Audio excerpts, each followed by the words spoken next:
Hello and welcome to episode 50 of the franchise. Big episode, anniversary episode, except really that's in 2 weeks when we do our 1 year anniversary. Okay. That's true. And today, hey, we're covering one of the big boys. You know, when you start a podcast about franchises, a few come to mind right away. Star Wars, Bond, right? We haven't done any of those yet because who gives a shit?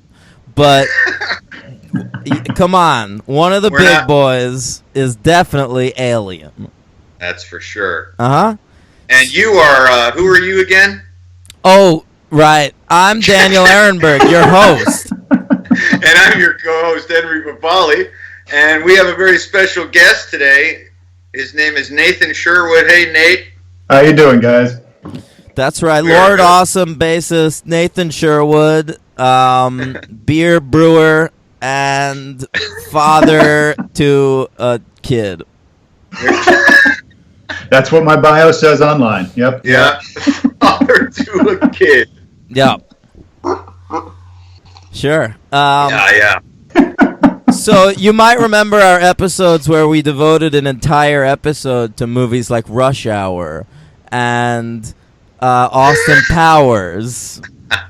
You know, today we're doing Alien and Aliens in the same episode. That really didn't work out well. No, it didn't.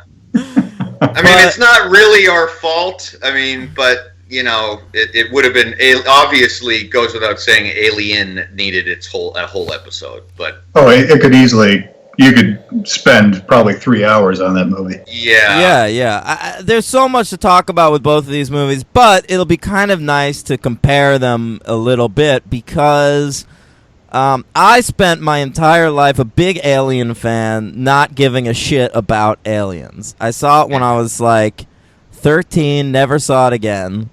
Really? Yep. And so I watched it for the second time for this podcast. I remember enjoying it, but, you know, I don't really remember much about it. So, like, yeah, I remember when I was, like, 13, it was, like, a rainy day. My sister she wanted to rent scary movies. And she went out and got the first 3 Alien movies and the late 80s remake of The Blob. okay. I don't know why, but those were her picks, and we watched those movies together. And that day was my only time ever seeing Aliens or Alien 3 until we cover them for the podcast. But Alien, I've watched like once a year, like for my entire life. Well, that's interesting. I'll tell you, mine was really, I guess it's the growing up was Aliens was the one I saw a million times, and Alien was one I had only seen a few times. So Aliens was really my go-to movie. Alien, that's pretty much the same, yeah. Oh, okay, yeah, it's probably our age. Because Nate and me are around the same age, give or take a year, and Aliens was kind of the big one. And Henry, be honest with you, we're giving a year. I'm glad you had to say it, not me. Yeah, correct. That's correct. I am a year older than Nate. Yeah, Mm-hmm. I didn't really get back into Alien until I was hanging out at Nathan's house about 10 years ago, and he had Alien on DVD, and I wanted to borrow it, and he lent it to me, and I don't know what edition it was, but it was a hell of an edition, and I've still never been able to find it, but it had all these great featurettes on it, and that was then. I think they discontinued it. It was 2 different editions of the film with a bunch of bonus commentary and content. It was good stuff. Yeah, because then long story short, that started my kind of renaissance, and then I became like Dan, where it pretty much I watched it at least once a year, and I now own the 35th anniversary Blu-ray, but the transfer is gorgeous, and we'll get into that, but the features suck. There's nothing on there that was on your DVD, which was just disappointing. So, yeah. So that was my... Now, how did you come to this, Nate? And then a little bit why you are doing Alien with us. Well, I actually don't remember what the circumstances were when I saw either of them. Like in my youth, when I hit about 7 or 8 years old, basically I just started seeing all the most inappropriate films for my age. Yeah. And somewhere in the heat of those, Alien and Aliens came into it. In truth, I may have seen Aliens first before I'd even seen Aliens. So you were 8 years old? I was probably around then, maybe a little older. Was there ever a time that you wanted to fuck Newt? Jesus Christ. No. Okay. Should I have? Oh, I mean, maybe when you were that young. I don't know. Oh, well, man. No. All right. Continue. A whole lot of no. That's a big swath of no. Okay. No, but I got into Aliens just full bore. I loved it right from the start. Alien took a while to grow on me, but yeah. You know why? Because it's a film. Aliens is a movie, Henry. Yeah. Alien is a film. I would argue that Aliens is actually the film, or excuse me, the movie that kind of Hollywood bases a lot of its blockbuster stock on that format. Ooh. Like it came out the gate sort of as an entry addition to that style of movie. So yeah, it's not an artiste film. Yeah. But it sort of set the mold for a lot of action movies to come for the next 30 years. Yeah, I agree with that. Well, my boy JC, he really, he knows what the people want. Yeah. Oh, he in his heyday, he used to. Out. Yeah. Yeah. He used to know what the people want. Now he. Well, what are you talking about? His last movie is the #1 highest-grossing movie of all time. Yeah. He still thinks the people want Avatar, though. Well, maybe they do, because when Avatar came out, I was like, what the fuck is this? This is going to tank. And then everyone in the world saw it. Yeah. You didn't see it, right? I saw it eventually. I never did. Did you see it, Nate? I've seen it. It's fine. Yeah. It's not good, but it's fine. I wouldn't even say fine. Fine's pushing it. Yeah. Well, it meets the criteria it sets out for itself. Oh God! And that's really how I judge a movie most of the time. Is like, does it meet the expectations it set for itself? For example, like, I know it's off topic, but like Batman v Superman, the court case, that couldn't even meet the standard it set for itself. Yeah, I hear you. It wasn't even up to that task. Sure. So something like Avatar, it did its job. Did I care? No.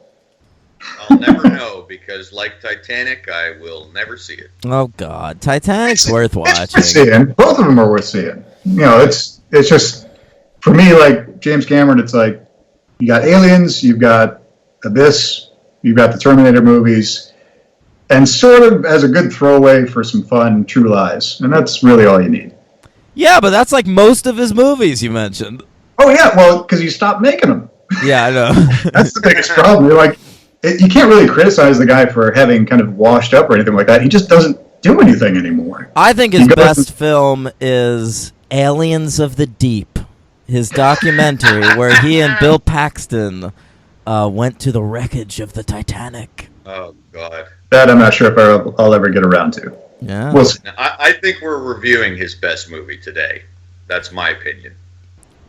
I would say yes. I would say, even though I love the Terminator movies, I would agree with you.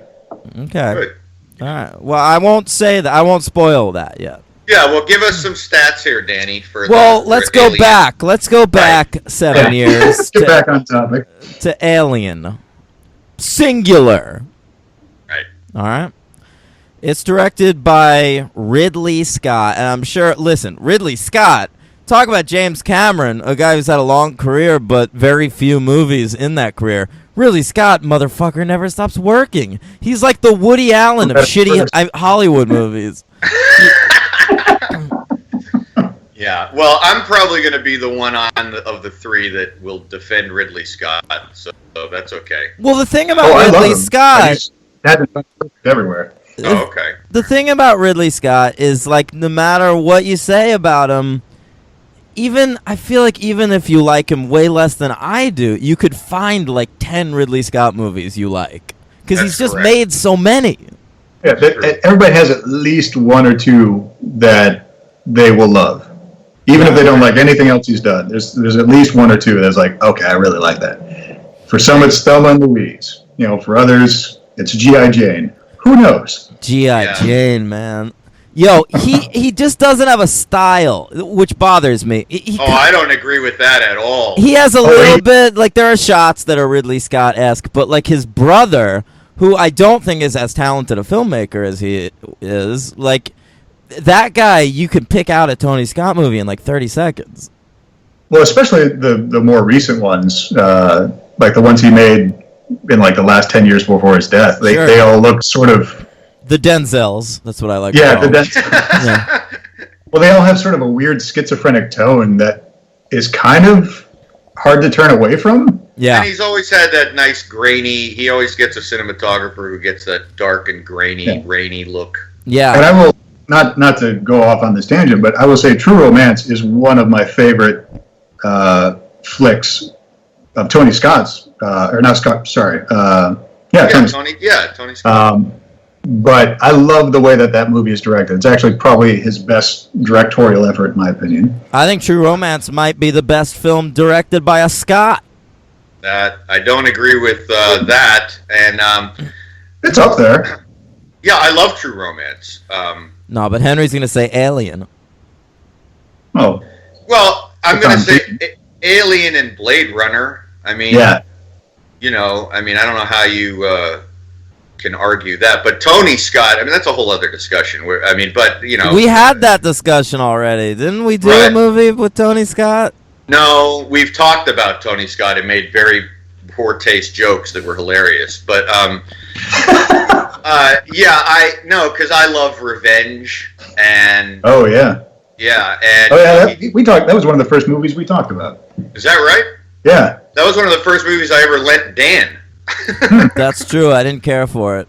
Yeah, no, you didn't. And you know what? The first movie you ever lent me, Henry, was Ridley Scott's Black Rain. That's right. Yeah. That's the other movie we talked about with revenge. Okay, there you go. Yeah. So the Scott Is this brothers your shtick, Henry? You become friends with people by talking to them about the Scott brothers? It's his way in the door. Yeah. I didn't remember.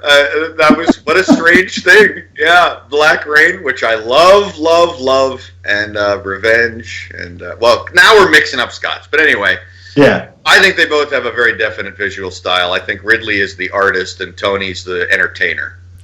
I don't know if I agree with that because I think in the last 10, 15 years, like what's the art movie Ridley Scott has made? Well, Prometheus. We'll get there. Well, I would argue, I haven't watched the edition because I saw the theatrical cut and hated it. But Kingdom of Heaven, I think, is his art piece. I guess if you go into the extended edition, that's like 3 hours. Know. I've never seen that extended edition. Me neither. I know people like it. I think like his last artsy movie to me is Black Hawk Down. Agreed, totally. I love that movie. That's true. Yeah, that's a great movie, and you're right. I think a movie no one talks about that I loved, and I don't know if either of you ever saw, was just a few years ago, The Counselor. Yeah, I didn't see that. I thought it was I didn't great. see it just because I heard terrible things. Me too. I loved it. Oh, you like terrible things. I do.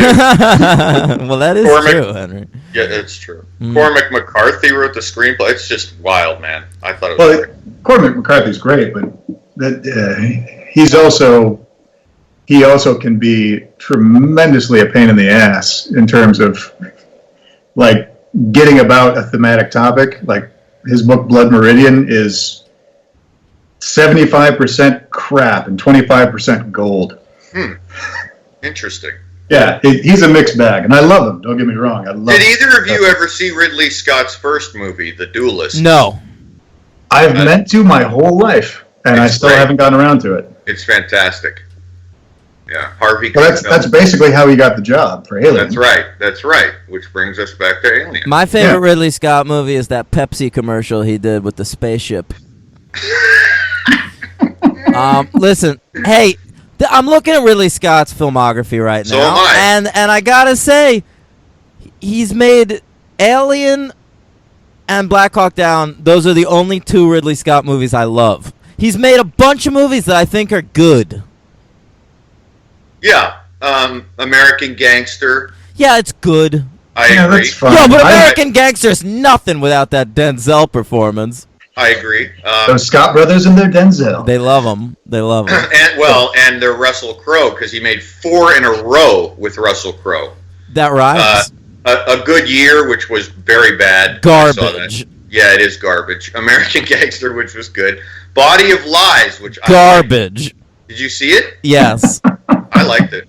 Robin Hood, which Garbage. I liked it. Hey, I'll take this time to present my theory that I think I've said multiple times on this podcast. There's never been a good Robin Hood movie. There's never been a good Three Musketeers movie. Stop making them. Now, prior to that, I did not like Hannibal. It's fine. That's fine. It's not good. I remember being ashamed of and thinking I had something wrong with me for actually enjoying Matchstick Men. That's fine. I'm fine with that movie. Sam Rockwell. That's actually, I think most people consider of like the last 15 years, like that's the one that stands out besides Black Hawk Down. Listen, he had the 90s were when he sucked for like 10 years. Yeah, you're right. And then he got it back with Gladiator. He also didn't do much in the 90s. Like he did a few films. Because they're all gigantic and they're terrible. It was like what, White Squall and G.I. Jane. 1492, Conquest of Paradise. Oh, was that him? Yeah, that's him. Oh. His worst movie, though, I'd have to say, if either of you have never seen it, it's worth watching just because you can't believe it's anyone. Someone to watch over me. I've never seen that. Oh my God! To me, his worst is White Squall. I never saw it. It's the only movie So of his bad. I've never seen. I'm actually a big closet fan of Legend. I think that movie's awesome. I think that movie's fun. It's got a good Tim Curry performance. Oh, Tim Curry's amazing in it. The creature effects are all wonderful. Yeah, it's genuinely scary. Oh yeah, it freaks me out. I guess he's good at that, right? Because Alien's pretty scary. Although with a couple exceptions. Ooh, we'll get into that. Yeah.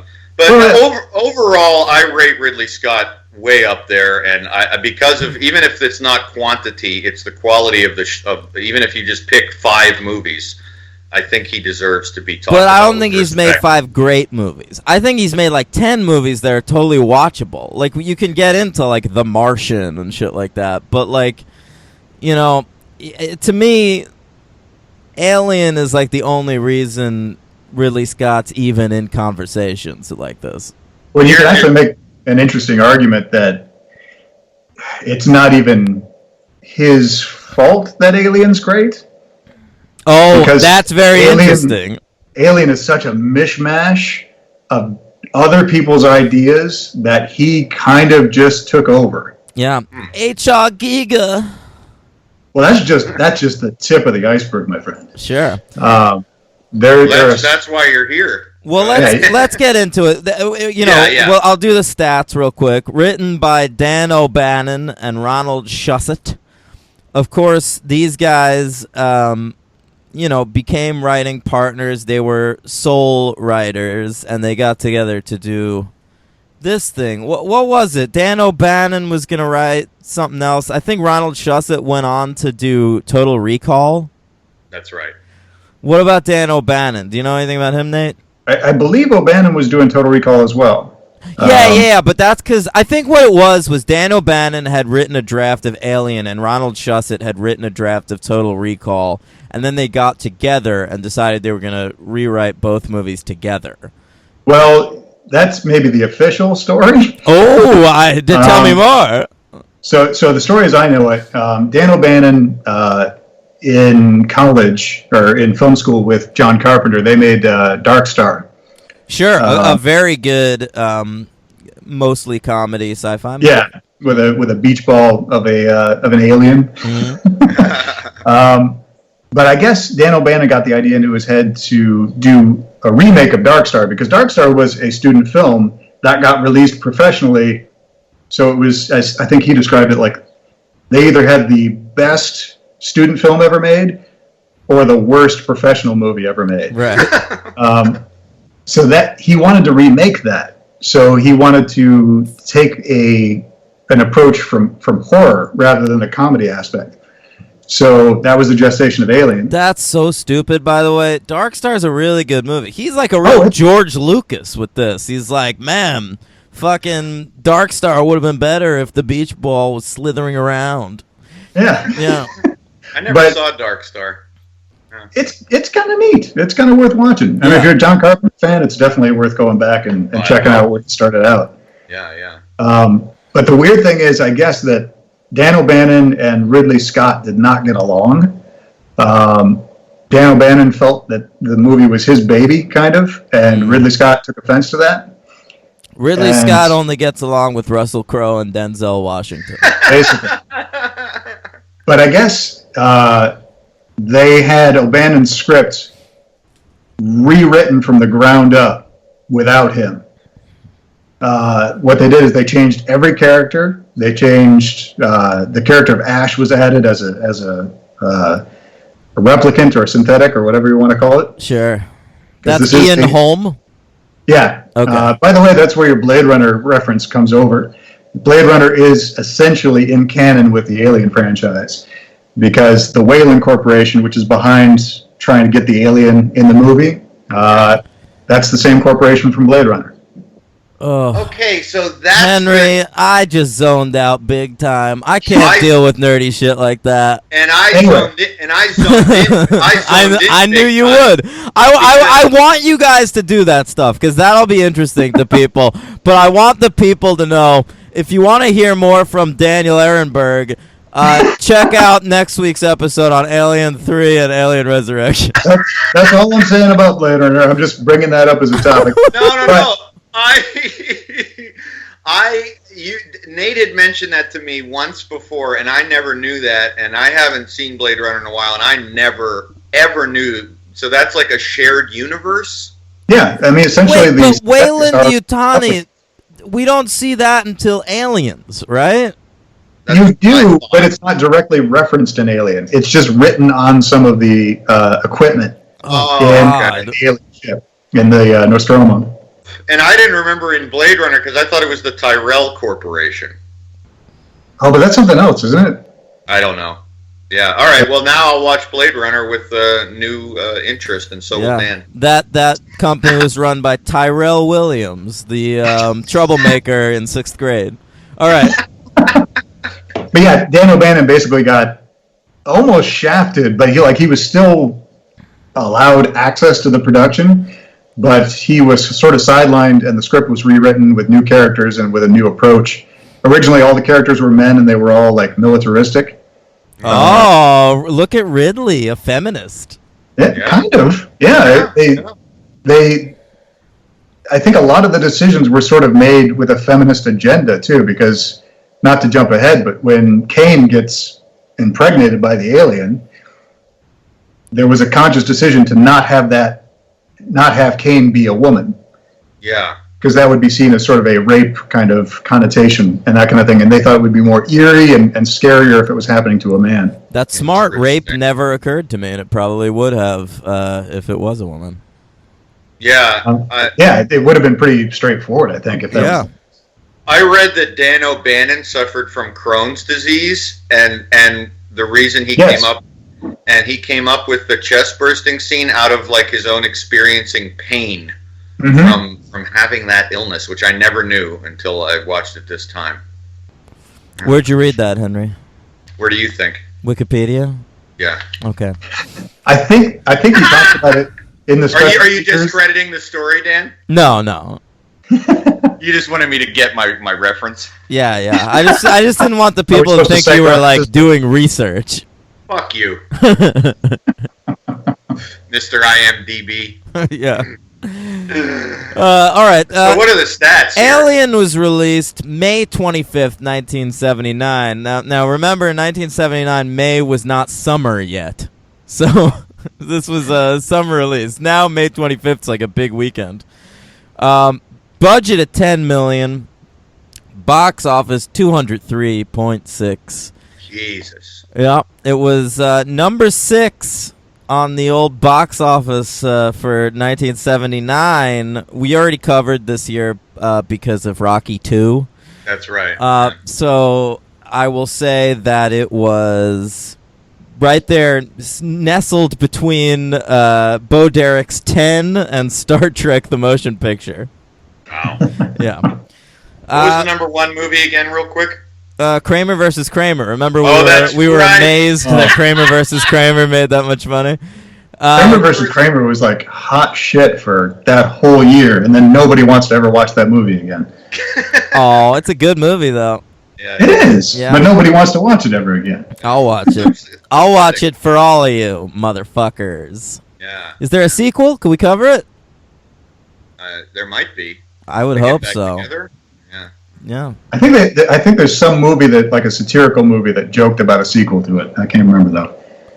Oh, probably. I would guess Hot Shots Part 2. Yeah. It's in there. By the way, I should add in that the composer for Alien, which is its own story, Oh, yeah. was also the composer for Star Trek: The Motion Picture. Oh, Hey, yeah. he had a big year. Yeah, Yeah. he had a big year, a big frustrating year. Once we get into it, A We good love Jerry year, Goldsmith. if we want to talk A in good Ridley year. Scott terms. Yeah. We love Jerry Goldsmith. What is this, Dan? The 3rd time we've covered him, right? Basic Instinct and one of those. I think didn't he do like U.S. Marshals or something very something where he didn't care. That could he was all over the map. Yeah, he did some great stuff. He did some stuff to collect the paycheck. The score in this movie is fucking beautiful. Yes, it is. It's amazing, and it's amazing in spite of many things. Oh, listen, Nate, just say them. Stop teasing us. Just- All right. Yeah, go ahead. Well, I mean, this blew me away because I've always loved that score, and I didn't know this till recently, that Jerry Goldsmith was brought in. He started to do work, and Ridley Scott didn't like it. So he had to change a lot of stuff, and in the meantime, they were using a temp track. Are you guys familiar with temp tracks? Yeah. Yeah. Okay. For the audience at home, it's when they just sub in music from another film just to fit the mood. And what they were using for a temp track was another Jerry Goldsmith score from 1962 for a movie he did called Freud. Oh. And Never heard of it. Once Goldsmith completed his work, submitted it all, he was shocked later that probably about half of it, I think, maybe even more, was totally wiped out. They just kept the temp track from Freud. So some of his score is in there, and then some of his score from a movie he did 15 years before is in there. And then you have the end piece, which is an entirely different composer. That's Howard Hanson. Yeah. Yeah. That wasn't supposed to be in there. He's an actual. I shouldn't say actual. He you know what? He's a composer. He's a traditional composer. Yes. Yeah, he's from I think it was written in the 1930s, something like that. Yeah. But no, I guess the original score for Alien was supposed to be actually very lush and kind of romantic for the first half. Like it was a very rich score that was not eerie. And slowly, as the movie goes in that direction of becoming eerier and eerier and more alien, that's when the score descends into what ultimately the movie sounds like as a whole now. Yeah. So it was supposed to be something that slowly took over, and then it went from very romantic kind of arrangements to the kind of eerie cluster chords that he started to use from like the alien ship on. Sure. Look at you with cluster chords. I have a question. Is he the one he must have written that theme that is now prevalent in Prometheus and Covenant? He wrote that. Oh yeah, that was definitely part of it. Yeah. That's reassuring because my God, poor guy. Oh yeah, he was pissed, and I think he swore off ever working with Scott again. At least they used his own shit as a temp track. Yeah, that's true. But like, if you listen to some of it, it's like it sometimes stands out. It's like, all right, this because the score for Freud is beautiful, and it is eerie and unsettling. Right. But at times it's very whimsical and weird. Like there's the scene where the facehugger's acid blood is eating through the ship. Yeah, And they're yeah. chasing it, and there's this sort of kind of whimsical piccolo kind of thing. Like, Yeah. what the hell is that? Right. Because that's from Freud. Oh. I love Now a good listen. whimsical piccolo. Well, as you should. They're delightful. Yeah. I'm realizing, Dan, that we covered him with Chinatown, and we covered him with Supergirl. Oh, that's right. But I remember saying that Supergirl, like, the score was notable. Like, it was one of the parts of the movie that actually seemed like a movie. Yeah. But oh boy, yeah. So that's but Jerry Goldsmith's still one of the titans of movie writing. Yep, of course, not nominated for an Oscar. I don't think he would have been eligible because That's right. Yeah. It was nominated for 2 Oscars, Alien. It lost Best Visual Effects to Superman the Movie. And art direction, set decoration to All That Jazz. Oh, that's one of my favorite movies of all time. All That Really? Jazz? Yes, I love that movie. I'm a former showbiz guy, so what are you going to do? That's true. It is a good movie. Is it the movie I'm thinking of, though? Is Roy Scheider? Yeah. Okay, I mean, yeah. it's incredibly dated now. I mean, incredibly dated. I never saw it. But it's his version. It's Bob Fosse's version of 8.5. And that in itself is kind of neat to me. Yeah. But no, it's such an awesome movie about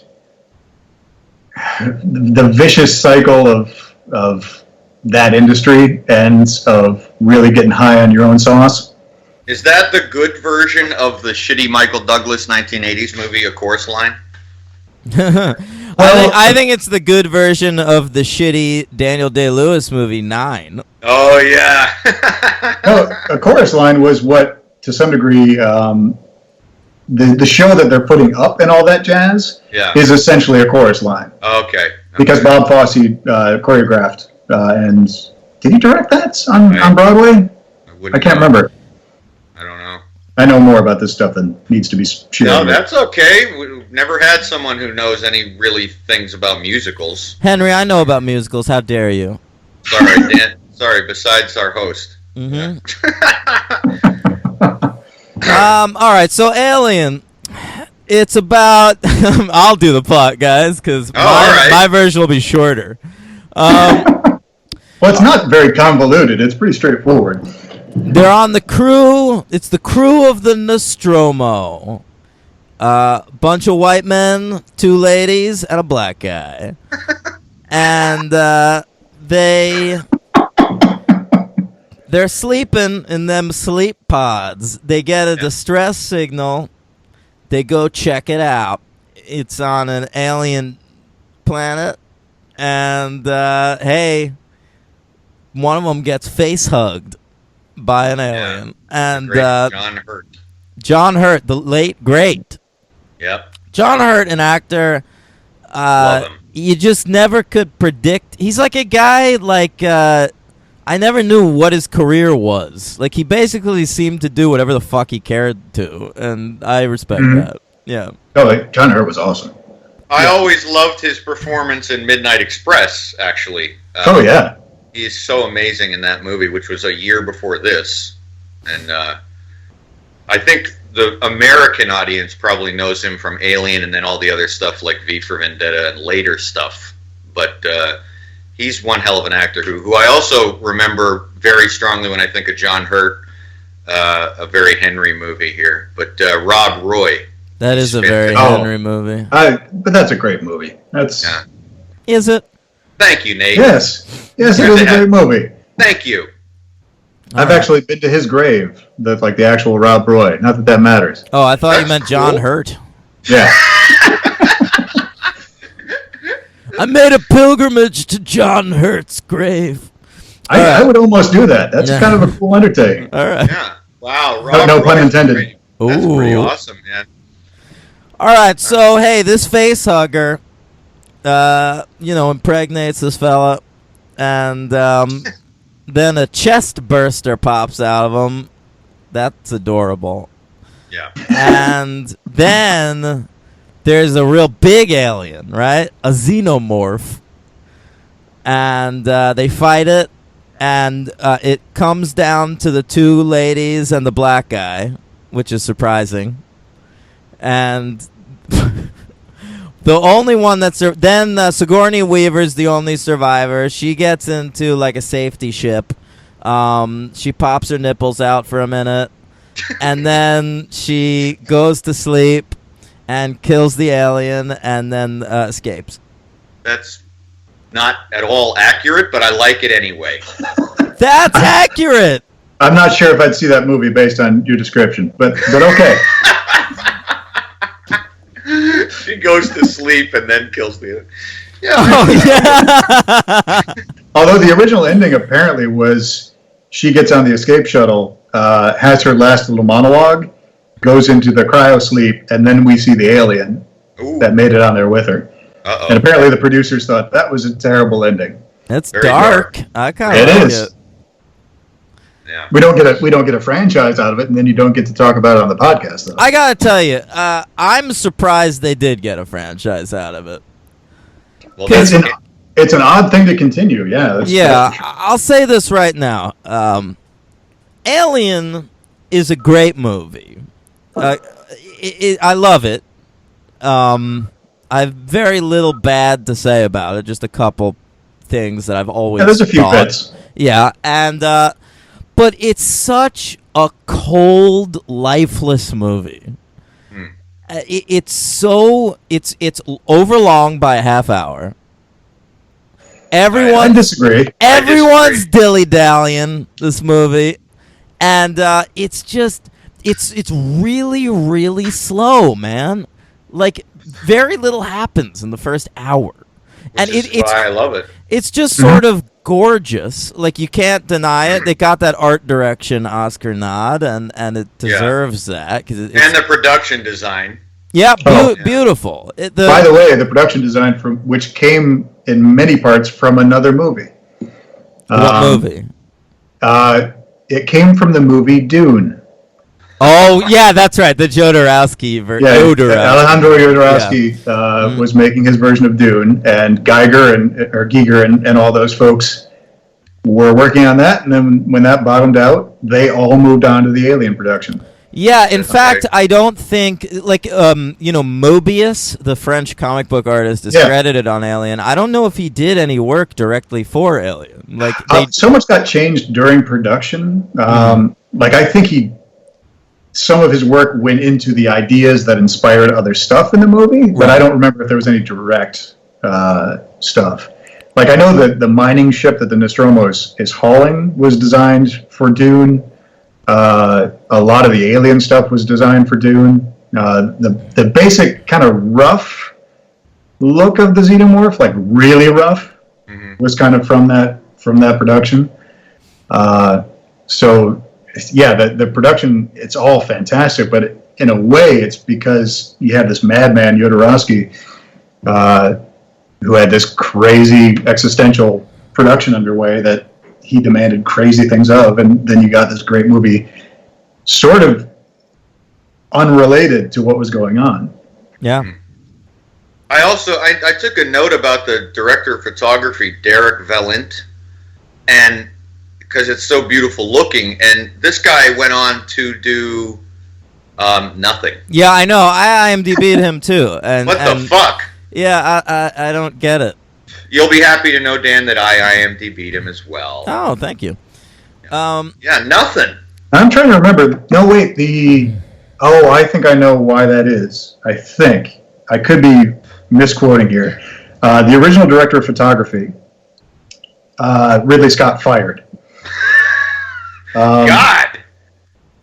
Because I'm trying to remember. No. I'm actually thinking of something in Aliens. My apologies. I don't know anything about this. Okay.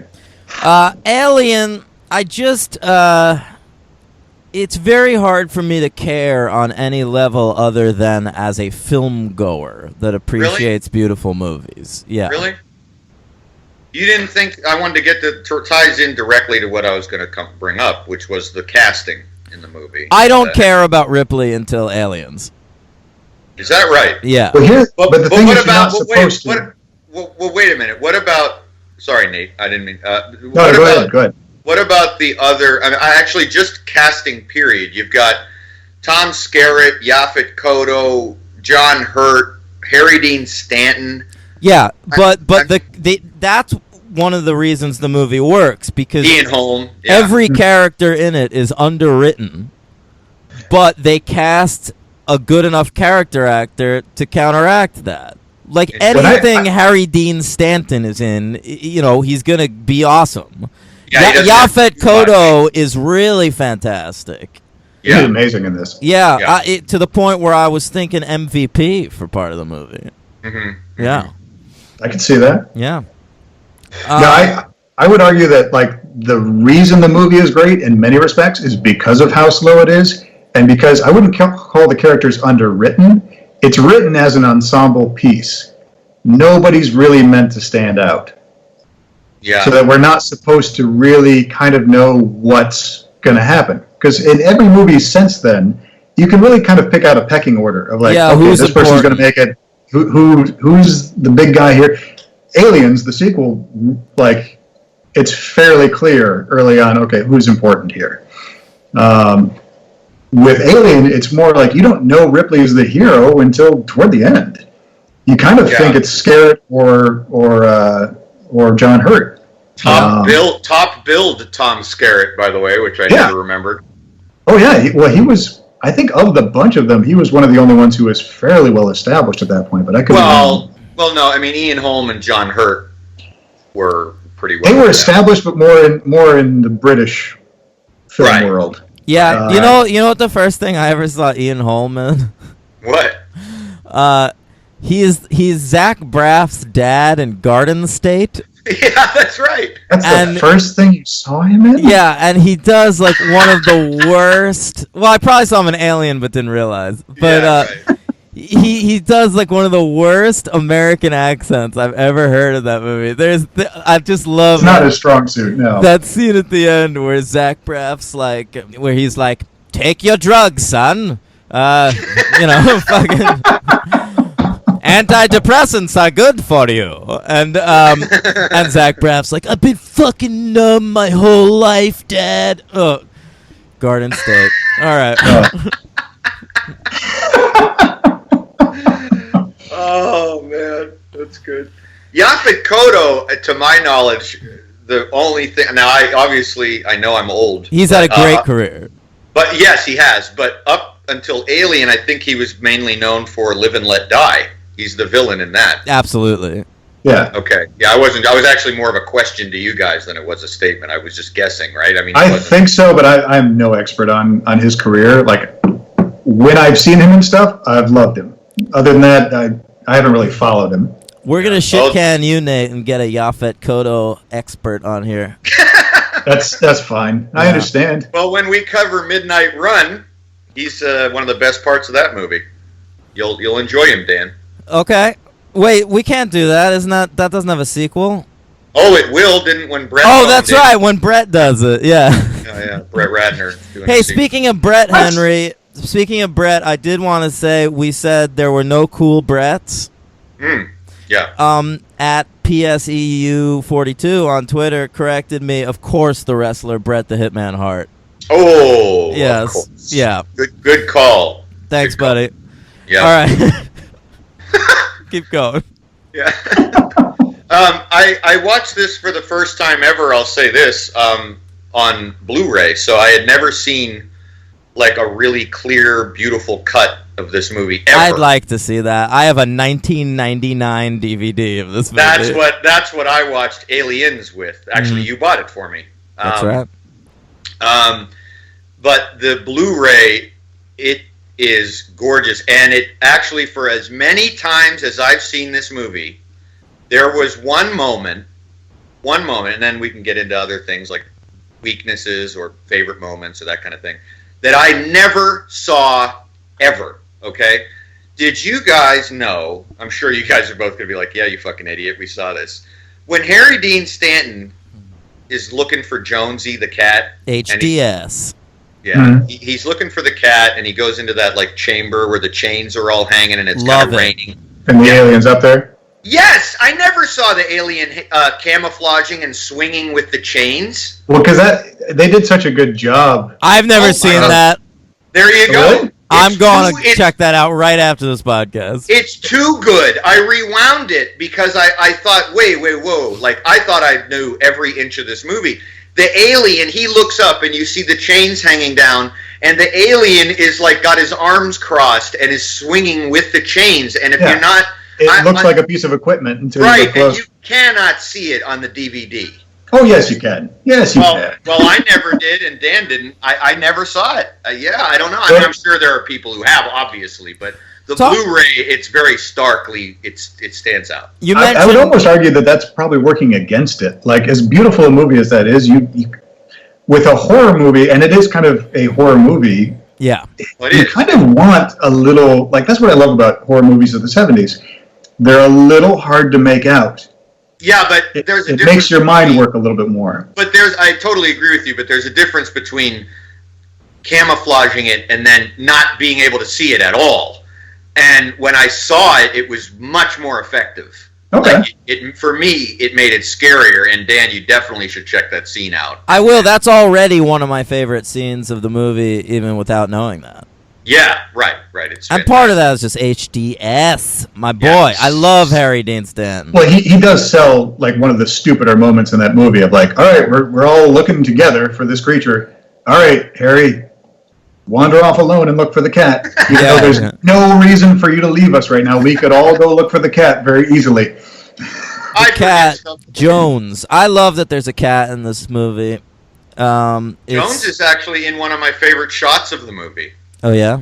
Yeah, when Jonesy is put into the cat cage, Oh, and the aliens, like, looking in at on it. Yeah, that's great. Man, That's whoa. great. Yeah. He's So a what do cute- you guys a have? cute You guys ginger have- cat. What do you guys have weak? Dan, you too. You said you had some parts where you thought were weak. Listen, guys, let's call a spade a spade. The chest burster is not scary. Ooh. Wow. I'm not calling that spade. Oh, I am calling this spade a spade. It's laughable. Are you talking about the puppet itself or the sequence? The puppet itself. All right, it's not a great puppet. The puppet that they use in the sequel is far better. Oh, so much better. Hey, But, like, it's more shock value. It's more. That's right. It doesn't work so well on repeat viewings, I think. The look on the characters' faces is better. Like the way everyone reacts to it, and I think Nate could correct me if I'm wrong, but I think that was purposely kept from them as to what was actually going to come out. And That's kind of an old wives' tale at this point. oh, it's Like, not true. They knew what was happening. They just didn't know the specifics. Well, that's what I mean. So Yeah, the like, reaction on the characters' They knew there was faces- going to be blood. They knew there was going to be the creature popping out. They didn't know how much blood, though, and they all got splattered. And who's her face? Who plays Lambert? part, right? Like, yeah. she Veronica Cartwright. She got sprayed so much that she actually. They used this clip. They just edited it down. She got sprayed and actually, like, fell over backwards and, like, flipped up in the air. Like her feet were sticking up like a cartoon. Wow. Well, that so- whole scene, I think don't you like nailed it. Cartoon. It's like a fucking Looney Tunes cartoon. Listen, I love the face hugger. The face hugger is great. It looks amazing. I know what you're thinking of. I think you are, having watched Spaceballs. I've only ever seen Spaceballs once. I'm not a Spaceballs All it takes guy. is the scene where they send that up. I don't So you remember can that. think of- They send it up. They're in. I think it's Spaceballs, if I'm not mistaken. I think it's in Hot Shots Part 2. Everything's in Hot Shots Part 2. It's Yeah. possible. But John Hurt's in the movie, and they go through the whole chestburster thing. The thing pops out of him and sings a song. That's funny. Oh. I And I think think anybody who's seen that, really, anytime you go back, there's a little hint of that in your mind watching the original version. I just think it looks silly, man. He's got like a grill, like a cap teeth, like a rapper, and he pops Aliens are all out. supposed to have metallic teeth. Yeah, I know. I'm joking.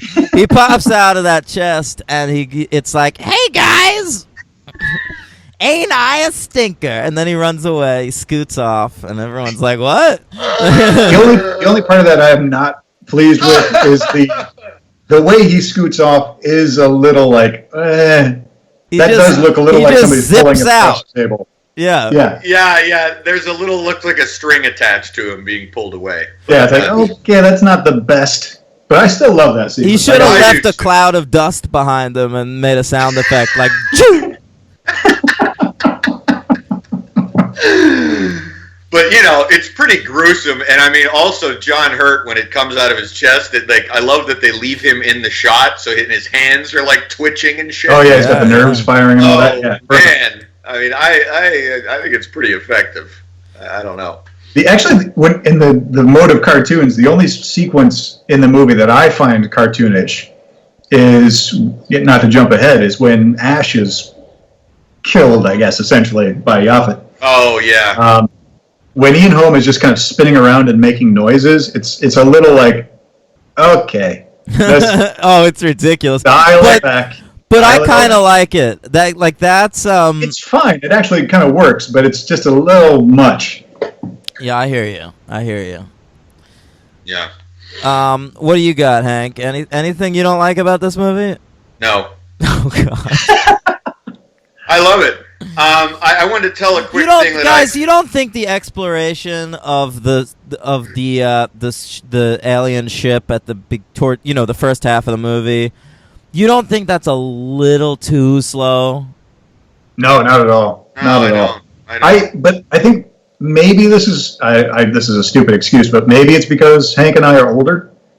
Oh, listen to you. Whoa, I never get to hear that. It's because like movies from about maybe 85 or 90 on, it was more like I'm going to sound like an old fart, the MTV generation that kind of came out and everything needed to be high paced and quick cuts and that kind of stuff. That took over immensely. I'm not looking for quick cuts. I'm looking for storytelling. There's too much that doesn't add up to anything. I agree that can it get a little tedious? Maybe, but I think it sets mood and atmosphere and tension. At least that's how it was used very effectively in filmmaking of the 70s. Yeah, but listen, the 70s are my favorite decade of film, so it doesn't bother me in other movies. But this. I mean, does much happen during some of that? Oh no! So yeah, it's a lot of waiting around for something. Like to me, Halloween is a very slow horror movie. Not a lot happens, but it's my favorite horror movie of all time, and I'm never bored. The shots are all interesting. And it's always telling a story. It's point A to point B constantly. To me, watching Alien, every so often you'd get a shot where you're like, holy fuck, that's beautiful. But there were moments just like where you'd see them walk across a room or something, and it takes like... It's in real time, basically. It is, and I don't need it. I can understand that. I think one of the reasons I don't mind it is because it's something we haven't really talked about yet, which becomes a problem, and I don't want to jump. I'd be jumping 2 episodes ahead, so I don't want to get into it too much. But there's the time that's taken is also used for very excellent throwaway dialogue, where the character interactions between each one is just really very real and very short, and it's just very believable. And I think they talk like people. Yeah, they talk like people, and there's little things like when they're going to go down to the planet, and I didn't write this down, so I don't remember the exact dialogue, but who's going to go, and Tom Skerritt says, well, we're going to go check it out, and John Hurt says, I'll go, and Tom Skerritt goes, that figures. And we don't know what so that assumes that builds already a lot of okay, so I guess John Hurt is the one who is the ballsy, very curious one, and Cartwright reacts when she's told she's going, she reacts negatively, great. And so it's just kind of that's all you need in that writing. Like, you don't have some fucking long exposition for these characters. Like, well, why is this person like this, and why is this person like this? You get Brett. I'd like a little more exposition for the characters. Okay, but you also get. I just want to say one more thing. You also get Brett and Parker bitching about their shares. Oh yeah, I love that. Did you like that, Dan? Who's that? Yaphet Kotto and Yaphet and Harry Dean. Talking about how they're not getting cut in enough money. Yeah, that was good. Okay. But I think that's the best. Like, Yaphet Kotto and Harry Dean Stanton are my two favorite characters in this movie. And the fact that I have to call them Yaphet Kotto and Harry Dean Stanton should tell you something. Well, I don't know why you don't know that it's Parker and Brett. I honestly don't think I could, like, if the other movies didn't exist, if Alien existed in a vacuum, I'm not sure I could pull Ripley. Well, here's the thing, that was on purpose. They wrote those character names to be genderless. They were all last names. Nobody is given, even Brett, I think, is the guy's last name in the movie. That's a really good. Was that something that was original to this movie, where everyone refers to each other as a last name? Because that's done all the time now. But the script rewrite was basically so that they could cast whoever they wanted in whatever role, man or woman. Mm-hmm. It wasn't supposed to matter. In fact, there were some deleted scenes or some deleted script things about inferring that the crew, to pass the time on these journeys, would just kind of all sleep together. Love it. But other than that, there's really no reference to anybody being a man or a woman. Yeah. The characters are all kind of archetypes. Hey, if they were all fucking each other, how come no one realized Ian Holm was an android? There's actually a deleted scene of that scene. Oh, amazing. Ripley asked Veronica Cartwright, Lambert, if she ever slept with Ash, because isn't he kind of weird? See, that's the DVD that you have. See, I don't have that, and I also thought that that's not even on there. I don't think. But I thought there was a scene where it's very clear that Dallas and Ripley are sleeping together. There was supposed to be a scene of that, but it got cut out. All right. Yeah. Interesting. Yeah. Dan? Did you see? See, this would play into what you're talking about too, about the character development. The director's cut, there's really nothing in it. There's like 2 scenes, but one of them is interesting because it's like 30 seconds, and it's after they bring John Hurt back onto the ship, and they're looking at him through the glass, and the slab. When Sigourney Weaver comes down the ladder, Veronica Cartwright calls her a bitch and slaps her. Mm-hmm. And they get in kind of a fist fight, but it's like broken up really quick. Is that not in the version you saw? No. Yeah, it's an interesting thing to cut, and it just shows like the hysteria within the claustrophobic environment that's going on. Yeah, I'd say the director's cut, even though it's subtle, like there's not a whole lot of difference. Actually, most of it is just the way the film is graded, I think. Like they went back and tweaked it. Mm-hmm. But the 2 main scenes, that scene and the one with Scare when he's cocooned, right, really kind of adds something. Not a lot, but a little something. Yeah. That you see Tom Skerritt and Harry and HDS cocooned in the cavern of the spaceship. So I don't know. You never saw that either. No, right? I've never seen that. I think the idea was at the time that those cocoons were morphing them into new eggs. Oh. That was the original concept, I think. That's stupid. Encyclopedic knowledge. Interesting. All right, we gotta get to Aliens. Right. I'm sorry. No, you're right. Yeah. All right, so what are you grading this? 5 stars. Nate? I'm like a solid 4 to 4.5 stars. We don't do halves. Oh, you don't do halves? And it's out of 5, yeah. It's 13 apples out of 12 suitcases. I'm going to go 4 stars because there are a few things, little bits and pieces, like the way the actor that portrayed the alien, some of that they didn't sell too well at times. So that kind of, there's some little detractors. I love the movie, don't get me wrong, but I can't quite go 5 stars. All right, Nate's a tough grader because I'm giving this 5, and Nate definitely likes this movie more than I do. I can't have. I can hardly think of a movie in my catalog of top films. Like, I'm not even sure what's a 5. Wow. I'm stupidly harsh. Yeah. Andrew Saris over here. Yeah. Wow. MVP, LVP, Nate. Least valuable. There's really, for me, I can't even go that way. Say in this the film. alien. You said you don't like Well, the guy. In a sense, yeah. Let me go this. Least valuable is the actor that portrayed the alien. The most valuable is the look of the alien. Yeah. MVP H.R. Giger. Yeah, because that design, we didn't really even talk about it. That It's is, I brilliant. think, what sells the movie. I think it's the only way this movie has a sequel. Exactly. Is how amazing the alien looks. Because otherwise, it's a run-of-the-mill, gorgeous, but run-of-the-mill horror film in space. It's Michael Myers on the ship. Like Agreed. That's Agreed. all that's Couldn't going agree on. more. My MVP is Sigourney Weaver, Mm-hmm. and my LVP, I don't have one. How about Ridley Scott's firing and behavior on the movie? I could give him an LVP. Okay. I mean, I wanted to give him an MVP too, though, because he pulled it all together. But LVP, maybe his personality. I don't know, but I got to. Then I'd have to be torn on James Cameron. So no, I don't know my LVP. But MVP Weaver. What about you, Dan? My MVP is the cat.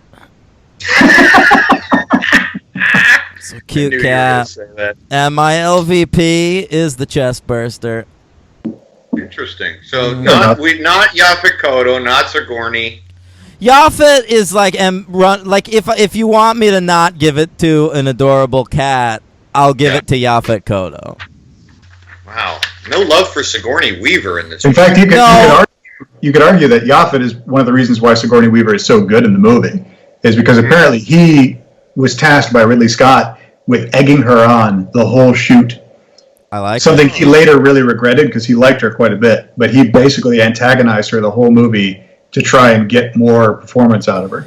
Well, he didn't do a great job because Ripley's fairly generic female protagonist in this movie. I think her performance in Aliens is a lot more special. Well, it's more fleshed out. I don't think it's a different performance. I think it's just more fleshed out. Oh, but it's less fleshed out because I like that during the tensest part of Alien, an hour and 45 minutes into the movie, Ridley Scott's just like, let me see your nipples.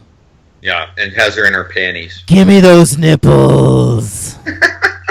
But yes, but it's also meant to show how vulnerable she suddenly is in that situation. And She how wouldn't- cold it is in that shuttle.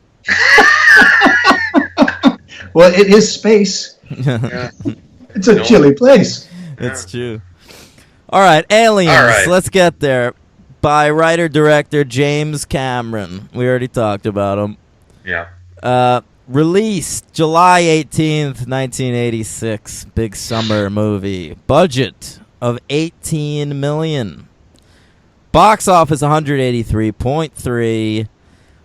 It was the number 7 movie of 1986, a year we have failed to cover the top 10, Henry. I have Really? it right here. We never did 86. No. Okay. I Cat- thought we would have with one of the Friday the 13th movies. Well, we All did, right. but those were never near the top 10. All right, let's do it. Hang tight, Nate. You can maybe help me out here. But Help Henry out. We're guessing what could be on the top 10 highest grossing movies of 1986, the year of my birth. Okay. I'm part of the I'm- MTV generation. All right. All right, I'm going to go. This is top 10. I'm going to say Platoon is in there. That's number 3. Hmm. With a bullet. Wait, is Yeah. Top Gun that year? Top Gun, Nate, number 1 Wow. Ah. Whoopsie. with a volleyball. It had to have been in there. I would have never said that. Well, I thought I couldn't remember if it was that year, but I knew it had to have been the top of whatever year it was. You nailed Right. it. So go ahead, Dan. Little hints now, because 86 is the Crocodile Dundee. Yeah, yeah. Say it Didn't that correctly, come up then? Henry. Crocodile Dundee in quotes. Yeah, that's right. That's Oh, right. wait. Mhm. Ferris Bueller was also that year, wasn't it? Oh, Nate's killing it. All right, wait, listen. Crocodile Dundee's number 2, so congratulations, Henry. Oh, wow. You've got the top 3 here. I did. I got 2 and he got 2. Yeah, Ferris Bueller is number 10, right there. Okay. All right. Number 9, Henry, is a movie I've never seen, so it's hard for me to give a hint. I think Danny DeVito's in it. It's a comedy. I talked about it before. I don't know. Is it Tin Men? No. Ruthless People? That's it. Wow. I pulled that out of my ass. I've never seen it. Good call. Number 8, a really bad Eddie Murphy movie that is bad despite anything Henry might tell you. That would be one of the top 5 Eddie Murphy. Oh, wait. Golden Child. You're goddamn right. I love that movie. Thank you. Is that a 5? Fucking A. No, it's a 3 that I love. Okay. Number 7 is Aliens. Number 6, a film about a guy who doesn't get any respect. Oh, wow. Back to School? That's it. Right. Number 5, A Voyage of the Starship Enterprise. Oh, one of the best Star Trek movies, The Voyage Home. That's right. All I don't know right. if it's the best. It's good. I think it's one of the best. And I'm doing well. and number 4, a film in which Daniel LaRusso travels to Japan. Oh, Karate Kid Part 2. That's it. I remember, this is like the worst story about myself. I remember I asked my mom to take me to that in the theater, but I was a little afraid to see it because I saw in the trailers that things get a little bloody, and I was scared. Aw. I'm sure I saw that in the theater. Yeah. Right? All right, guys. That's it. I mean, Aliens nominated for 7 Oscars. Yeah, I know that Weaver was nominated. Sigourney Weaver nominated. She lost to Marlee Matlin. Jesus. Excuse me. I had something in my throat. It's Marlee Matlin. I know you did. Yeah. Children of a Lesser God. Yeah. Great movie. Is it? Yes, it's excellent. I've never seen it, but I actually have always liked Marlee Matlin. Yes. Great. She was really good on The Celebrity Apprentice. And that episode of Seinfeld. Sure. One of Children of a Lesser God is one of William Hurt's best performances. Okay. Why were you taking a dump during that? Because he always is when he acts. That's his dump acting. Yeah. But it's great. I agree. Best art direction, it lost to A Room with a View. Best editing, it lost to Platoon. Yeah. Best score, they gave it to Herbie Hancock for Round Midnight. Oh, well. Okay. That's one fair. of those things. A lot of times... Well, there might also be an issue with that, too. Ooh. Is that, sorry to go off on a tangent here, but James Horner, not to continue the theme of screwing over the composers, but I think Horner was given like 3 weeks to write the music. Yeah, it sounds great. And Horner said he would never work with James Cameron again, but then ended up winning an Oscar for his score for Titanic. Yeah, but if you listen to the score for Aliens, which I absolutely love, it's also the score for Star Trek 2 and 3. That's great. I didn't know that. Yeah, he basically had to cannibalize his own work to get it done. Yeah, the James Horner Braveheart is really the one that sticks out for me. That's why he ended up working with Cameron again. When apparently when Cameron heard his score for Braveheart, he made amends with James Horner. Wow, James Cameron brought his ego down enough to make amends with somebody? Could you believe it? That's very hard to believe. It is very hard to Listen, believe. he needed Titanic to be the masterpiece he knew it could be. Yeah, he's on top of the world. Yeah, he's king Fuck of the him. world, you idiot. Fuck him. I never saw the movie, so. I know. I hate you. All right. Fuck James Cameron. Best sound went to Platoon. They always give that to war movies. And Aliens won the Oscars for Best Sound Editing and Best Visual Effects. Now, Henry, the American Film Institute, Our favorite friends at the AFI. our old friends. We love them, Nate. If you don't know, we love the AFI and their arbitrary random lists. I can sense the love. They Go for named Ellen Ripley the number 8 best hero in film. Okay. Okay, that's All right, it. I mean, you can argue that. Yeah, Oh, that's it. That's all. that's it. Oh, I thought it'd be something funnier. All No, right, no. but I I was do expecting like. to laugh. I do like that she's number 8. The number makes me laugh anyway. Anything by them makes me laugh. Number 8. Number 8. Jack Sparrow, number 1. All right, now the plot of Aliens. Oh yeah, here we go. All right, Ripley, she ends up back on Earth. It's 57 years later. Her daughter is dead. Not Then end up back on Earth. what? Oh, right. It's like a space station or whatever. Sorry. Paul Reiser's there. He's all his S's are getting whistled because that's what he does. They don't believe her about the alien that she saw, but then they're gonna terraform that planet and they lose contact with the people that are there. Pretty good. And so then they bring Ripley to the planet. Ripley agrees to go because she's having night sweats. And they find a bunch of aliens, not just the one from the first movie. There's a whole bunch. And the aliens start killing everyone, right? But then a few of them survive, including Bill Paxton. But then Bill Paxton dies. And they're fighting the aliens, and they find a little girl named Newt. And as a child, Nate was into it. And she's all dirty. Ripley cleans her. They bond under a bed. And then Newt gets lost right as they're going to blow up the planet. And Ripley goes to find her. And then she also finds a queen alien. And then she gets chased by the queen. But she saves Newt, and then everything's all right. Bishop saves everybody. Oh, yeah, Bishop is Bishop's number 7 on the AFI list. yeah. Oh, Bishop's Lance Henriksen from Chris Carter's Millennium. from Scream. From Dan, Scream I'm 3, sorry. Henry. Sorry, I don't mean to run back here. I know we're trying to compress a lot, but I do have a quick 3 count on the superheroes for Alien. Oh, thank you. Okay, yeah, what do you got? Yeah, Nate, we do a superhero count. I don't know if you knew that. I'm in the dark. Okay. John Hurt in Alien was in Hellboy. Oh, okay. Oh, yeah, Harry- that's right. He's really good in Hellboy, actually. Harry Dean Stanton was in The Avengers. Remember when the Hulk falls out of the sky and falls into that building? Mark Ruffalo's laying there half naked, and Harry Dean Stanton makes a little cameo. I have no memory of that, no. Yeah. Oh, it's a great scene. It makes Yeah. no sense, but it's a great scene. Okay. And Sigourney Weaver is in the upcoming The Defenders for Netflix. Is she? Man, She's the villain.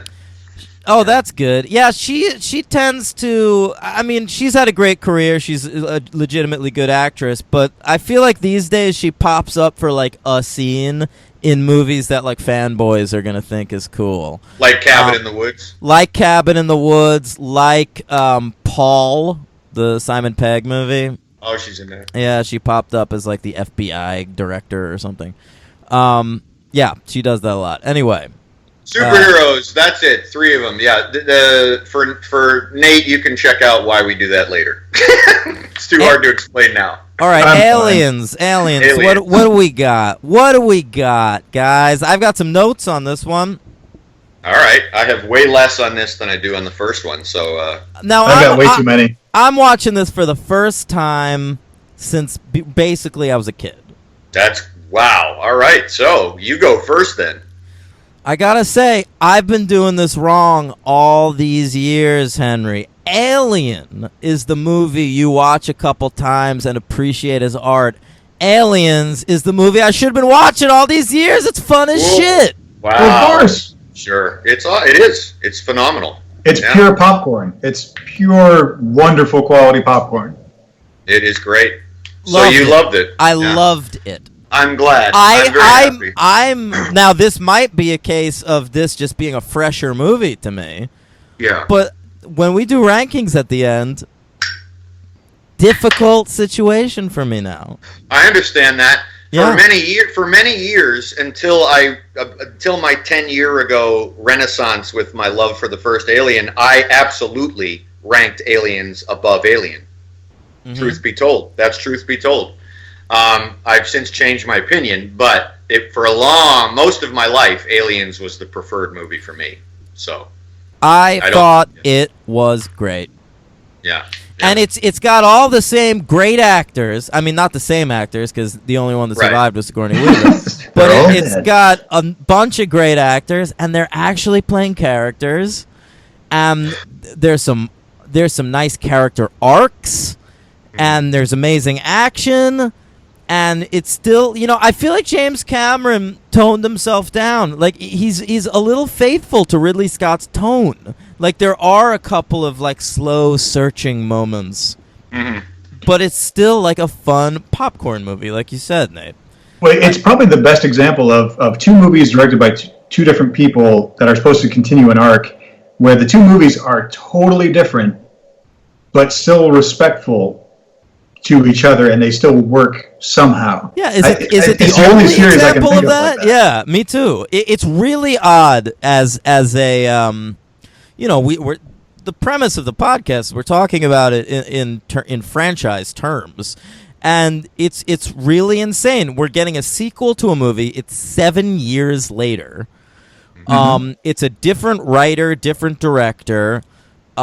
It's an almost entirely different cast. Even Sigourney Weaver is basically playing a different character. And I don't agree with that, but okay. Well, she's thoroughly expanded upon, like in ways that she's not even. There's no hint of in the first one. Correct. And like it's even switching genres basically. Yeah. Oh yeah, it's a war movie. Yeah. And look, and that's never happened before. Honestly, I think this is the only case of this. It's almost like a reimagining. Like, it continues right where Alien left off, but it's like, hey, James Cameron, watch this movie and then do whatever you want. Yeah, it's the only comparable thing I can think of is not a good example because not both of them are great. But another franchise, Star Trek. Star Trek the Motion Picture is a festering pile of boring dog shit. The sequel, Wrath of Khan, is probably the best Star Trek movie there's ever been or ever will be. Totally different in every way. The same cast, but like tonally, structure, the type of movie it is, it's an entirely different animal. The only reason it doesn't fit is Alien and Aliens are both great. Yeah. Star Trek 1 and Star Trek 2 are miles apart. Yeah. I'll tell you. That's the best I can compare. I'll tell you what was weird for me with Aliens is a movie that I have watched like once a year for my entire life, since it came out in 1997, is Paul Verhoeven's Starship Troopers. I love that movie. It has so little to do with the book it's based on, but it's such a great movie. But what it does take from the book is sort of the setting and the gadgets and the ships and the look of it. Or the feel of it. And I mean, Aliens is taking shit from that Robert Heinlein book all over the place. Oh, yeah. Well, even the power loader, really, it's just a modified version of what was supposed to be in Starship Troopers, which were the battle suits that they wore. Right. But yeah, he was clearly a big Heinlein fan, a big Asimov fan, too. I mean, Bishop early on quotes basically a paraphrased version of Asimov's Rules of Being a Robot about how he can't harm a person and this kind of stuff. Yes. Wow. And apparently James Cameron asked the cast to read Starship Troopers. Oh, that's right. Yeah, I forgot about that. It was a Wachowski situation, Henry. I'm loving this right now because you two are now nerding out, and I have nothing. I can offer nothing on Starship Troopers. Yeah. But I think you like the book. It's a great book. Yeah, it's a great book and a great movie, but they're just very different. But it was weird for me because the whole thing watching Aliens, I kept thinking that Starship was like, oh, did Starship Troopers rip this off? But then I'm like, no, maybe they just like were taking shit. They were both using the same source material, basically. Yeah. It's odd. But that added to my enjoyment of it because I sure love Starship Troopers. Yeah, I don't. I know, Henry. We'll cover it on the podcast. Yeah. Mm-hmm. Oh, it is a franchise. I forgot. It's a series of progressively horrible films. I've never seen the sequels, so I'm pretty excited about it. I've seen bits and pieces. My God, is it a train wreck? I can't wait. And the length of that series, Henry, means that Starship Troopers will get its own episode. Does that make you furious? It's starting to. You got to let it sink in. All right. That's only 3 of them, huh? Yeah.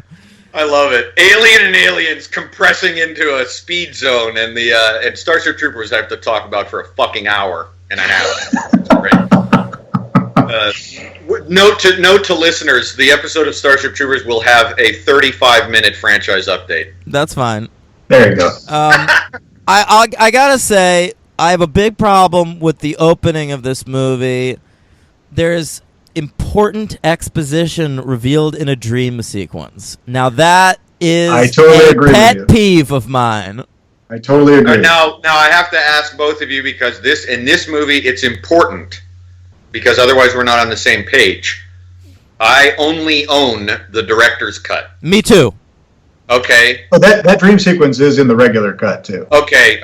All right. So there you go. And especially where the chest burster is making its way out of her. But I've never been. I'm glad you brought that up, guys, because I've never, as many times as I've seen this movie, which is a billion, I've never been able to figure out the strange editing in that sequence because the dream sequence part of it, I would assume, is pretty much just the alien coming out. Because what does that mean? The entire introduction for Paul Reiser? Yeah, she's like remembering meeting Paul Reiser and then adding I don't to get it. No, is that what it is? It's dumb. The whole thing is a dream sequence, but it's playing off assumed scenes that we didn't see. So it is the whole sequence is a dream sequence. Yeah. I'm Carter, I'm Burke, I'm the guy from the company. That's all a dream. Yeah, that's all a dream, but it's implied that like she has everything that's revealed is real. That's poorly done. That dream sequences are bad in general in a film like this, especially a film with such tight logic and everything adheres to very specific rules. But then when you introduce characters in that context, that's a huge offense. Yeah, it's really bothersome. Drove me nuts. All right, what else you got, guys? Nate? Well, hey, where do you start?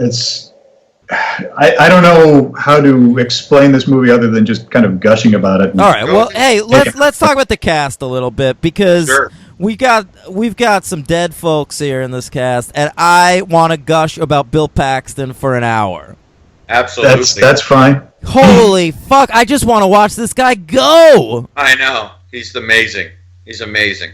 Yeah. Like it's so funny to me that like he and James Cameron knew each other from back when Paxton, I think, was like a production guy. He was like what was he doing? He was like some kind of scene decorator or something. Oh, I didn't know. For Roger Corman. And they met through Roger Corman Productions and like hit it off, and that's why Bill Paxton's in Terminator. And then, he just kind of offered him this role, and he was like, sure. But most of it, I think most of his dialogue is just improvised. It must be because there's no internal logic to it. It's just an actor going insane. It's like a Crispin Glover performance. It is fucking hilarious. He's got all the best lines, and if it's improvised, which I never knew, that's even better. Well, definitely like the game over thing. I read that. Yeah, that was improvised, and I didn't read anything about that. Yeah, and that made me like cheer aloud. That's how good that moment was. Where it was like I couldn't help myself. I let out like a yeah. Oh man, I had so many, but I'm gonna just name a couple of my favorite lines of his. When they're talking, when Weaver says about Newt, this little girl survived with no weapons and no training, and Paxton's like, well, why don't you put her in charge? Yeah. And I love when when they're just gunning them down automatically with the automatic weapons, and and they run out of ammo, and they're trying to figure out their next move. And Paxton goes, "Oh, great, maybe we got him demoralized." Yeah, I love that line. I forgot that. Like, and that's in that's the director's cut. Oh, really? That's Oh. not. Oh, I didn't. Yeah, know that. the sequence with the automated guns, that's all extended cut. Oh, I didn't know that. It goes In fact, on a that's little the- long. That's the only part of the extended cut that I would argue makes the movie better. No, there's two scenes. There's two scenes in the There's extended one scene cut. I'm not sure about. Yeah, go ahead. There's two Well, scenes go ahead I and I'll enjoy. disagree with you. Okay, fine. I liked seeing Newt's family. Yeah, see, I don't know about that. But I think that's because I wasn't used to that. I think for most of my life I had seen the regular version, so I'm still unsure of whether that's necessary. I'll tell you thematically why that's a bad choice. Although it makes sense to do that. It's like, okay, here's the family that we're talking about. They've got their order from the company to go out and check out the thing. Yeah, they're You get introduced to her character. and the little But- boy Timmy. which was that actress Carrie Hens, whatever her Yeah, name is. she's just a that was her teacher now. real brother. Oh, really? Um, How about that? Huh. Interesting. But my problem with it is the movie works better in terms of suspense and apprehension if we don't have any context before we get to the planet with the Marines. So it's there, it's empty, we haven't seen anybody, we assume nobody is there. I'll let you have that one. That's a Yeah, good that's point. a good point. Thematically, I think that just works so much better. But even though there's surely- nothing wrong with the scene. But surely you can't disagree with the other director's cut scene I liked. And that Bring it. is when Ripley and Hicks, is that his name? Yeah. Oh, you're talking about the name exchange? When they tell each other their first I- names. Love that. I do. Okay, I'll give you that. Love I it. like that. Thank you. That is fantastic observation, and I didn't writ it down, and I wanted to remember it, and I At the forgot. very end of the movie when she's like, Ellen. Yeah. It's so good. It's kind of it sort of allows for the lack of any other traditional romantic tropes to show up. It's like, okay, all right, they dig each other. All right, I liked it. it's it was good. great. Great. You know what I didn't know until just recently is, and I don't know how I missed this, is that Michael Biehn wasn't in that movie originally. Yeah, James Remar. Yeah, and I didn't know they that either. they hired Michael Biehn to come in and replace Remar, who apparently was going through a bit of a drug problem at the time. I heard that too. And that they called Michael Biehn on a Friday and said, "Hey, can you be in England on Monday?" Guys, let's be honest. 6 of one, half a dozen of the other. I like Michael Biehn. They're both good, though. That's what I mean. I've always Yeah. liked James Remar. I love them both. Yeah. Yeah. And besides, I mean, you got to continue Michael Bihn's streak of playing a soldier in every movie he's ever been in. Right. Yeah. It's But no, I thought that was really kind of neat that he had to just assume that actor's costume and just kind of wing it in a way. I have a question for both of you. It's something that always, I don't know if bothered me is the right word, but it's another strange thing that happens. When they find out that Burke is just very bad, and he lets loose the facehuggers to, get into Ripley and all that, and they're deciding what to do with him, okay? You guys with me? Okay. Yeah. They decide they're going to kill him. Like Hudson said, you're wasted, man, and then Hicks agrees. You're wasted, man. Oh, Yeah. Paxton. He's so good. I know. And then Hicks agrees, grabs him, says something like, "All right, we're going to waste him," and Ripley intervenes and says, "No, we have to." And then they're all cut off because the alarm goes off and like the power is cut or something like that. And I always wondered, what was Ripley's motivation for? Is she trying to save his life, or is she trying to bring him back to answer for his crimes, or did they just not know what to do in that sequence? Because there's no real reason other than her morality why she would intervene in... Well, she starts to say something in particular along the lines of like, "We need him." Right. I can't remember the exact line, but it's in some way to like in order, like, I assume, and this is where you have to take a leap of faith, it's that they're not going to believe the leftover Marines and her as to what happened there. And that he needs to be there to sort of have borne witness and testify, essentially. That's kind of what I assume, but you're right. It's left very much up in the air, so, like, why is that important? What about you, Dan? Oh, I don't care. Okay. Simple way to go. Mm-hmm.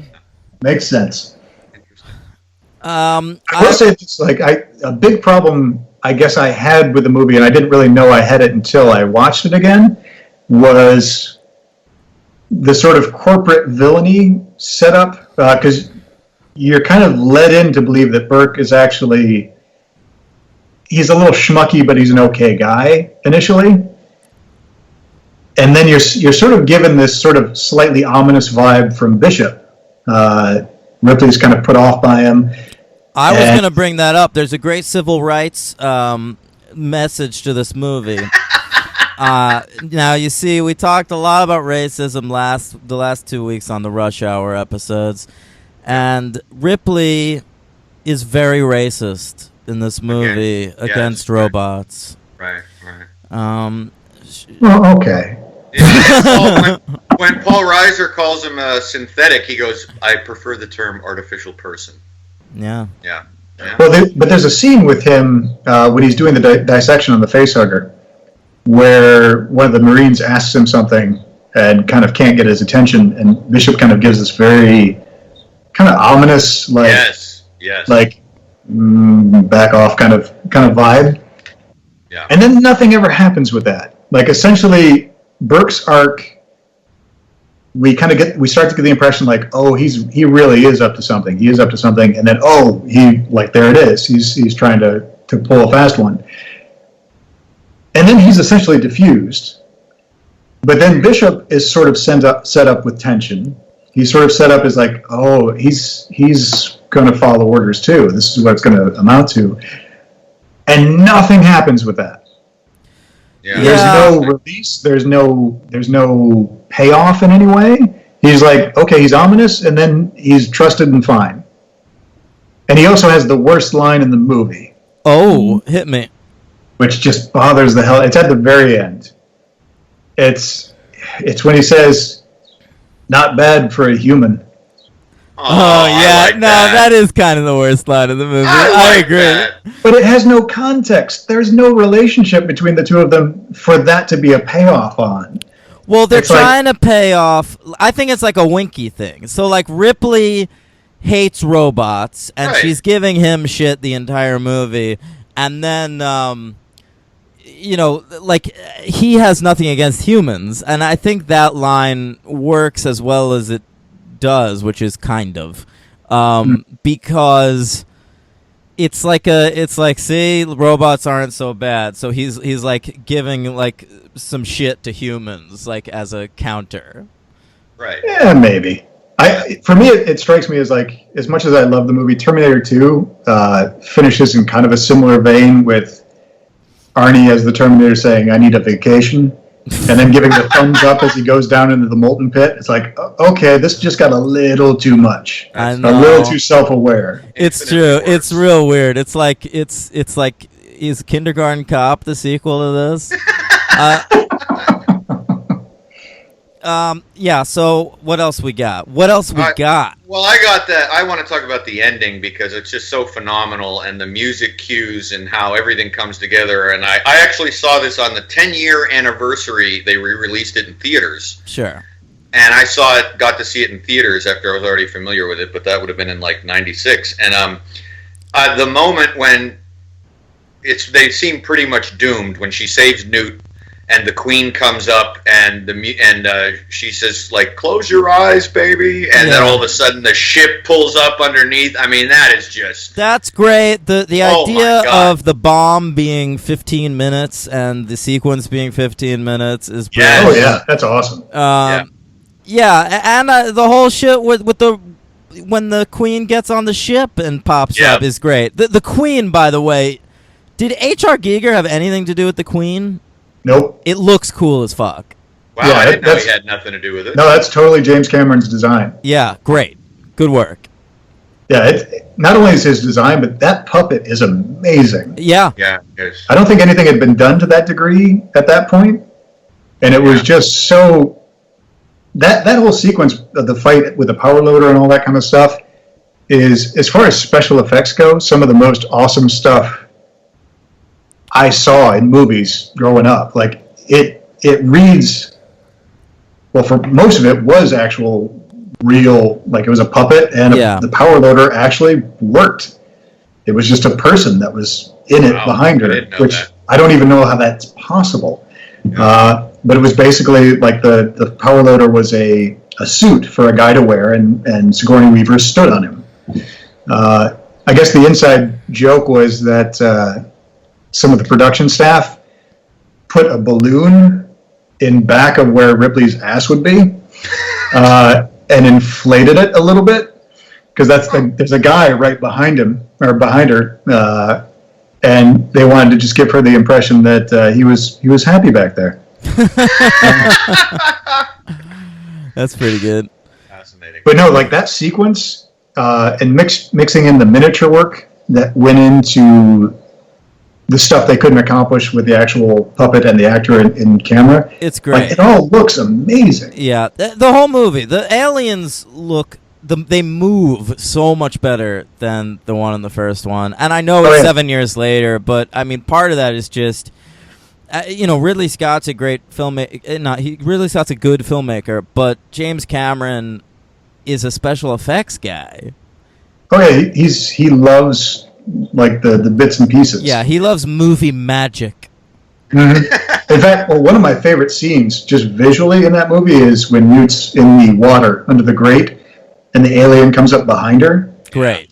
Like, that is just, the silhouette of that is just so awesome and eerie and fantastic. That's the best alien shot, I think, in the movie. And the whole planet is pretty atmospheric in a good way. I like the sort of cold factory element from the first movie, but like they added some weird shit in this movie that I dig. Like some of the terrain is odd, and the planet just like farts out force lightning all the time. Yeah. I'm into it. Yeah, it's great. It's great. Yeah, what little stories I know about it, like it's almost not even worth going into. It's just the movie's just so damn good. I do know that the British crew on that movie hated James Cameron.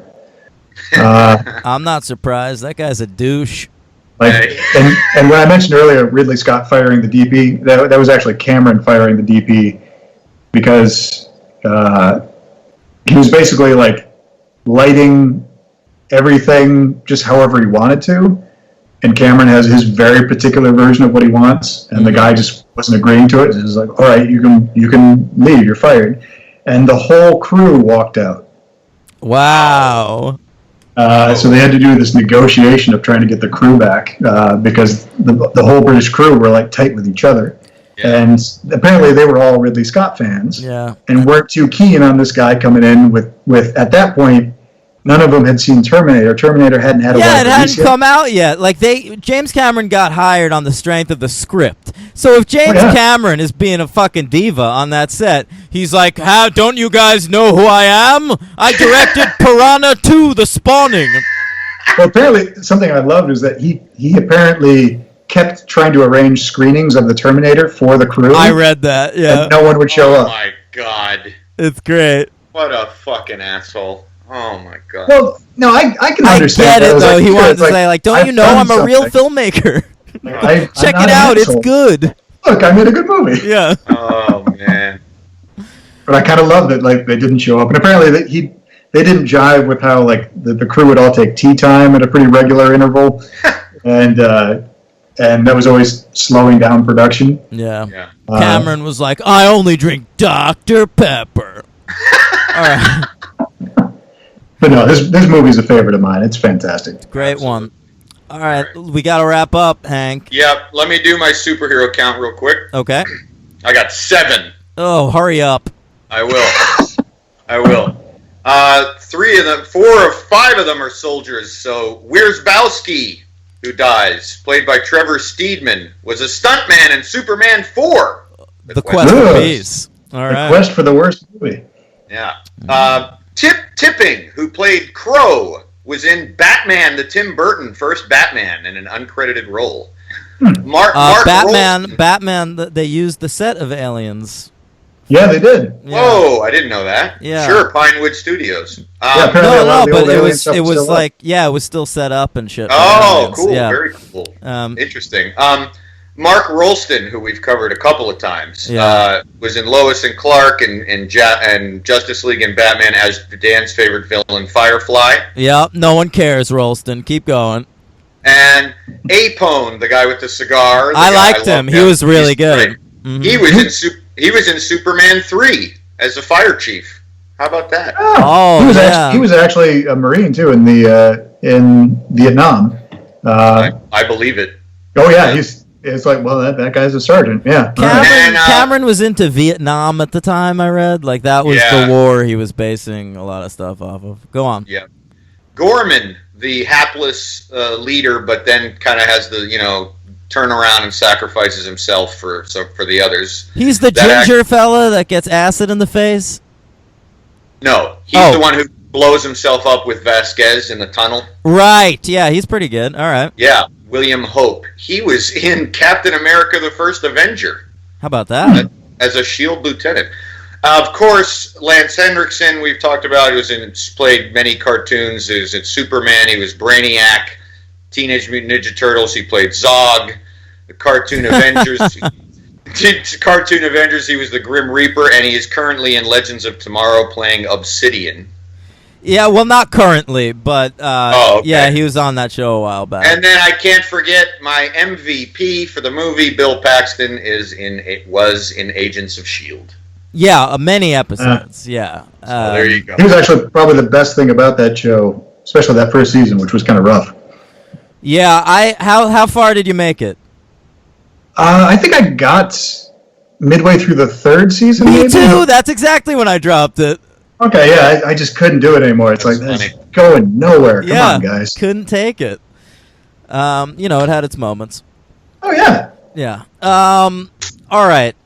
Yeah, MVP, LVP. I gotta tell you, MVP is hard for me. There's a lot of people I like in this movie. I gotta tell you, early on in the movie, I was thinking Apone, the black fellow with the cigar, but he died too early. I can't justify that. But ultimately, I could go Jones the Cat again. He was great in his screen time. But here's what it comes down to. You got it. Sigourney Weaver has to be in your running. Mm-hmm. Paxton and Newt. And I loved Newt because when I see a kid show up in a movie, my instinct is fuck this. I agree. And I love Newt. Right. She's awesome. And her relationship with Sigourney Weaver is the heart of the movie, and I think all the best scenes in Aliens are between them. Wow. All right. Yeah. So Newt is your MVP? No, I'm just saying it's between those three, but ultimately, I gotta go Paxton. That's what I'm going. Yeah. Oh, can I just add a quick addendum to this? Is that Vasquez? I love this about the movie. I totally forgot to bring it up. She's awesome. Yeah. I love the character. I also love, in a way, the horribleness of the fact that the Latina character is played by a Jew. That's amazing. Jeanette Goldstein, that's right. Yeah, but she's great. I can't take that away from her, but it's like, that's kind of inappropriate, really. But okay. She is cool, though. It's a badass character. Oh, she's fantastic, yeah. Yeah. All right. I don't have an LVP. There's so many characters. Surely there must be an LVP. For me, it's the female Marine whose name I don't know because there's like 3 of them. Yeah. There's the pilot, there's Vasquez, and there's the other one who lifts the lady's head who has the chest burster. Yeah. Her. Is she really bad? That's the thing she did in the movie. That's the one thing. Yeah, I don't remember her at all. Exactly. Who's your MVP, Nate? It's got to be Sigourney Weaver. There's no two ways about it. She owns that movie so much. Bill Paxton's a close second. Okay. Star rating. 5. 5. I got to round up. I got to go 5. Oh, because there's the no half stars. Yeah. Yeah. Okay. Alien rounds down. Aliens rounds up for me. That's just the way it works. Yeah. Okay. And are you done with your LVP trying to decide, Dan? Cause Yeah, I don't got. The dream sequence was my least favorite part of the movie. But like, you can't give James Cameron LVP. He directed the shit out of this, and I mean, he even fixed the chest burster, so I can't give that LVP. Yeah. Yeah. Great movie. Total surprise that I liked it as much as I did. Awesome. Yeah. All right. Next week on the podcast, we'll be talking about David Fincher's Alien 3, featuring the death of Newt, and Jean-Pierre Jeunet and Joss Whedon's Alien Resurrection.